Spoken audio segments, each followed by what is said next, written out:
CSK ವಿರುದ್ಧ RCB toss ಗೆದ್ದರೆ ಏನು ಮಾಡಬೇಕು? ವಿಶ್ವದ ನಂಬರ್ 1 ಆಟಗಾರ ತಂಡಕ್ಕೆ ಎಂಟ್ರಿ. ಆರ್ಸಿಬಿ ಪ್ಲೇಯಿಂಗ್ 11ನಲ್ಲಿ ದೊಡ್ಡ ಬದಲಾವಣೆ. ಬೆಳ್ಳಂಬೆಳಗ್ಗೆ ಬಿಗ್ ನ್ಯೂಸ್ ಸಿಕ್ಕಿದೆ. ಸಿಎಸ್ಕೆ ವಿರುದ್ಧ ಆರ್ಸಿಬಿ ತಂಡ ಟಾಸ್ ಗೆದ್ದರೆ ಬೌಲಿಂಗ್ ಮಾಡಿದರೆ ಒಳ್ಳೆಯದು, ಅಡ್ವಾಂಟೇಜ್ ಇದ್ದೇ ಇದೆ.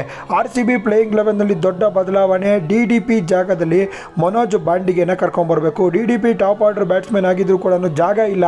ಮನೋಜ್ ಬಾಂಡಿಗೆ ಕೆಳಗಡೆ ಆಡಿದ್ರೆ ಬೆಟರು.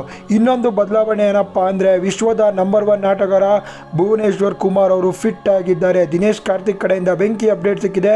ದಿನೇಶ್ ಕಾರ್ತಿಕ್ ಹೇಳಿದ್ದಾರೆ. ದಿನೇಶ್ ಕಾರ್ತಿಕ್ ಅವರು ಹೇಳಿದ್ರು, ಭುವನೇಶ್ವರ್ ಕುಮಾರ್ ಅವರು ಫಿಟ್ ಆಗಿದ್ದಾರೆ, ಸಿಎಸ್ಕೆ ವಿರುದ್ಧ ಮ್ಯಾಚ್ ಆಡೋದಕ್ಕೆ ರೆಡಿಯಾಗಿದ್ದಾರೆ. ರಸಿಕ್ ಸಲಾಂ ಜಾಗದಲ್ಲಿ ಭುವನೇಶ್ವರ್ ಕುಮಾರ್ ಆಡಿದ್ರೆ ಬೆಟರು, ಸೂಪರ್ ಆಗೇ ಇರುತ್ತೆ. IPL 2025ನ ಎಲ್ ಕ್ಲಾಸಿಕೋ ಪಂದ್ಯ ಆರ್ಸಿಬಿ ವರ್ಸಸ್ ಸಿಎಸ್ಕೆ.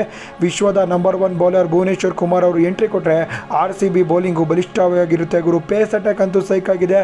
ನಿಮಗೆ ಗೊತ್ತು ಹೆಂಗೆಲ್ಲ ಇದ್ದಾರೆ ನಮ್ಮ ತಂಡದ ಬೌಲರ್ಸು ಅಂತ. ಹೇಜಲ್ವುಡ್, ಫಿಲಿಪ್ ಸಾಲ್ಟು, ಭುವನೇಶ್ವರ್ ಕುಮಾರ್, ವಿರಾಟ್ ಕೊಹ್ಲಿ, ರಜತ್ ಪಟ್ಟಿದಾರ್ ಎಲ್ಲ ಕೂಡ ಸಾಕಾದಾಗ ಆಡ್ತಾರೆ. We are looking for this ಬೆಂಕಿ ಮ್ಯಾಚ್ ಅಂತಲೇ ಹೇಳ್ಬೋದು. ಅಚಾನಕ್ಕಾಗಿ ದೊಡ್ಡ ಬದಲಾವಣೆ ಆಗುತ್ತೆ, ಬರೆದಿಟ್ಕೊಳ್ಳಿ. ಟಾಸ್ ಗೆದ್ದು ಬೌಲಿಂಗ್ ಮಾಡಿದ್ರೆ ಒಳ್ಳೆಯದು.